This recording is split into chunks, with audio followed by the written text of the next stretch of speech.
Assalamualaikum warahmatullahi wabarakatuh. Perkenalkan, nama saya Zabila Indah dengan NPM 2250113. Di sini saya akan sedikit menjelaskan tentang kedaulatan negara Kesatuan Republik Indonesia.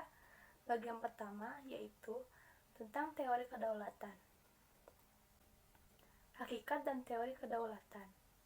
Kata kedaulatan berasal dari bahasa Arab yaitu daulah yang artinya kekuasaan tertinggi. Pengertian kedaulatan itu sendiri adalah kekuasaan yang tertinggi untuk membuat undang-undang dan melaksanakannya dengan semua cara yang tersedia.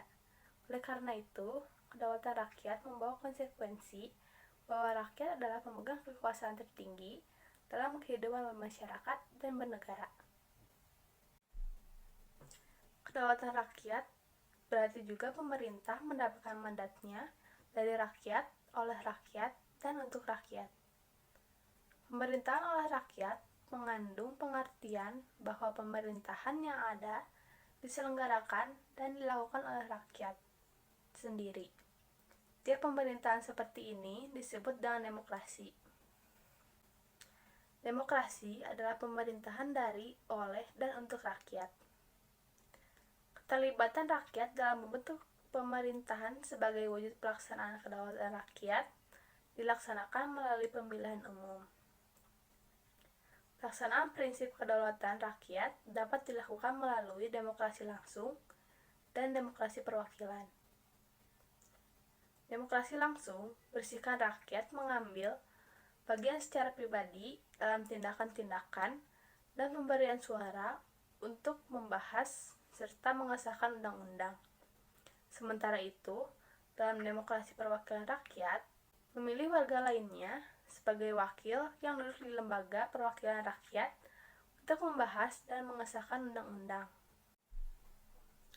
Menurut pendapat Jeanne Bodin, seorang ahli tata negara dari Prancis yang hidup di tahun 1500-an, kedaulatan adalah kekuasaan tertinggi untuk menentukan hukum dalam suatu negara.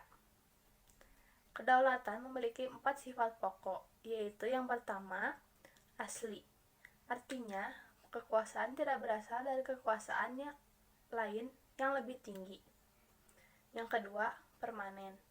Artinya, kekuasaan itu tetap ada sepanjang negara tetap berdiri, walaupun pemerintah sudah berganti. Yang ketiga, tunggal. Artinya, kekuasaan itu merupakan satu-satunya dalam negara dan tidak dibagikan kepada badan-badan lain. Dan yang keempat, tidak terbatas. Artinya, kekuasaan itu tidak dibatasi oleh kekuasaan lain. Teori kedaulatan. Yang pertama, yaitu teori kedaulatan Tuhan. Teori ini mengajarkan bahwa negara dan pemerintah mendapat kekuasaan tertinggi dari Tuhan sebagai asal segala sesuatu atau kausa prima. Pelopor teori kedaulatan Tuhan antara lain Agustinus, Thomas Aquino, F. Hegel, dan F. Gestalt. Berikutnya adalah teori kedaulatan raja.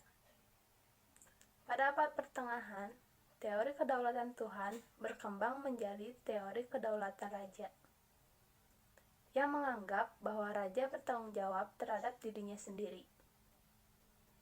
Kekuasaan raja berada di atas konstitusi. Seorang raja bahkan tidak perlu mentaati hukum moral agama. Justru karena statusnya sebagai representasi atau wakil Tuhan di dunia, maka pada saat itu kekuasaan raja berupa tirani bagi rakyatnya. Peletak dasar utama teori ini adalah Nicolas Machiavel melalui karyanya Il Principe. Teori kedaulatan raja beranggapan bahwa kekuasaan tertinggi terletak di tangan raja sebagai penjelmaan kehendak Tuhan. Yang ketiga, ada teori kedaulatan negara.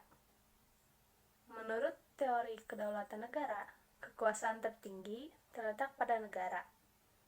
Sumber kedaulatan adalah negara yang merupakan lembaga tertinggi kehidupan suatu bangsa. Kedaulatan timbul bersamaan dengan berdirinya suatu negara. Peletak dasar teori ini antara lain Jean Bodin, F. Hegel, G. Jelinek, dan Paul Laban. Pengembangan teori Hegel menyebar di negara-negara komunis. Yang keempat, yaitu teori kedaulatan hukum. Berdasarkan pemikiran teori kedaulatan hukum, kekuasaan pemerintah berasal dari hukum yang berlaku. Hukumlah, baik tertulis maupun tidak tertulis, yang membimbing kekuasaan pemerintah. Kekuasaan hukum merupakan kekuasaan tertinggi dalam negara. Pelopor teori kedaulatan hukum diantaranya Hugo de Groot, Kreb, Immanuel Kant, dan Leon Duguid. Yang selanjutnya yaitu teori kedaulatan rakyat. Teori kedaulatan rakyat beranggapan bahwa rakyat merupakan kesatuan yang dibentuk oleh suatu perjanjian masyarakat.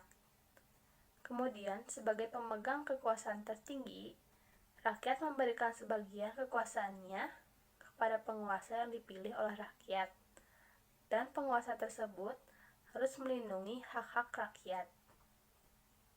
Tokoh yang mengemukakan teori ini adalah Montesquieu dan Jageros. Montesquieu, seorang ahli dari Prancis, berpendapat bahwa agar kekuasaan dalam suatu negara tidak terpusat pada seseorang. Kekuasaan dalam suatu negara dibagi ke dalam tiga kekuasaan yang terpisah, atau seperti power kekuasaan, yang satu tidak mempengaruhi dan tidak ikut campur tangan terhadap kekuasaan lainnya. Pembagian kekuasaan dalam negara dibagi atas tiga kekuasaan, yaitu yang pertama ada kekuasaan legislatif, yaitu kekuasaan untuk membuat peraturan perundang-undangan dalam suatu negara. Yang kedua, kekuasaan eksekutif, yaitu kekuasaan untuk melaksanakan peraturan-peraturan perundang-undangan yang berlaku. Kekuasaan eksekutif juga sering disebut sebagai kekuasaan menjalankan pemerintahan. Dan yang ketiga, yaitu kekuasaan yudikatif.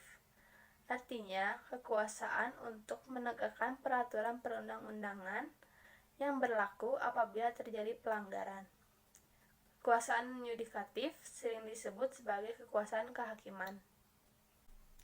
Baik, akan saya cukupkan penjelasan tentang kedaulatan Negara Kesatuan Republik Indonesia pada bagian pertama, yaitu teori kedaulatan.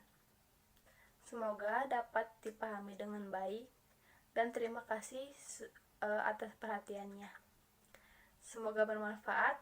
Wassalamualaikum warahmatullahi wabarakatuh.